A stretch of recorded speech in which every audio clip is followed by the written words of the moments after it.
People who begin using cocaine during adolescence display more significant cognitive deficits than people who begin using the drug in adulthood. That which experts in neuroscience have long suspected has been given an objective confirmation by researchers working at the University of São Paulo's Medical School FMUSP, in Brazil. When scientists compared the two groups of cocaine users, they observed pronounced differences, mainly in specific neuropsychological functions such as sustained attention required for performing long tasks, such as completing a questionnaire, working memory used in specific actions, for example, a waiter remembering the order of each table until the time comes to deliver the orders, and declarative memory storing and retrieving data after a period of time. They also found that among early-onset users, the concurrent consumption of cannabis and alcohol was 50% and 30% more frequent, respectively, compared with late-onset users, defined as those who began using cocaine at or over the age of 18. The complete findings of the research project, which was supported by the São Paulo Research Foundation FAPESP, were published in the journal Addictive Behaviors. Adolescence is considered one of the key stages of brain development when surplus synapses are eliminated and the structures essential to adulthood are selected and refined.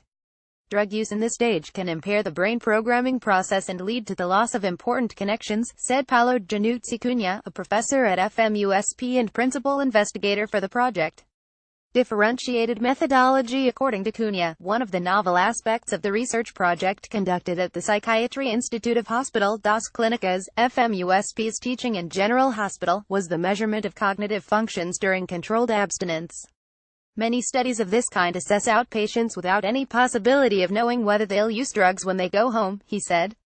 In our case, however, all participants were hospital inpatients. We can, therefore, be sure the findings didn't reflect acute effects of cocaine or other substances. The sample contained 103 cocaine-dependent patients, 52 of whom were early-onset users who had begun using the drug before they were 18, while 51 were late-onset users who began when they were 18 or older. All individuals were evaluated after at least a week of abstinence. The absence of cocaine metabolites was verified by toxicological urine tests. A third group of 63 people with no history of psychoactive substance use served as the control. The participants' ages ranged from 20 to 35. The proportions of men and women were similar. One of the early-onset users had begun consuming cocaine at age 12. Data in the scientific literature shows that a brain region called the prefrontal cortex continues to develop until age 25. This region relates to what are known as executive functions, such as planning, decision-making, inhibitory control, attention, and working memory. We, therefore, decided to investigate whether these functions were more impaired in early-onset users, said psychologist Bruna Mayar Lopez, first author of the article.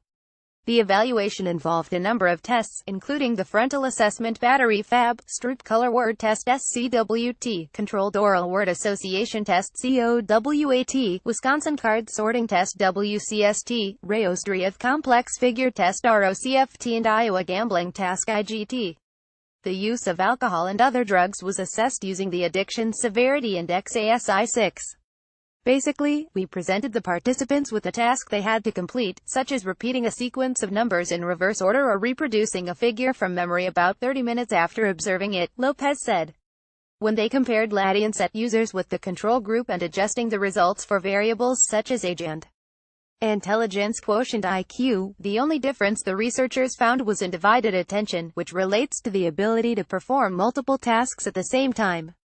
Going deeper in a study underway at USP's neuroimaging laboratory LIM-21, the researchers are now seeking to correlate the cognitive profile observed in the two groups of cocaine-dependent patients with decision-making and resting-state brain activity, using functional magnetic resonance imaging fMRI. Studies of brain structure and correlations with levels of a protein known as BDNF, brain-derived neurotrophic factor, will also be performed using these findings. We're measuring such variables as prefrontal cortex volume and white matter integrity.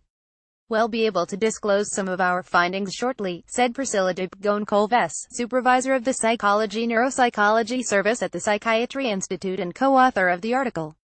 White matter, found in the deeper tissues of the brain, contains axons connecting gray matter, which is where all synapses are located.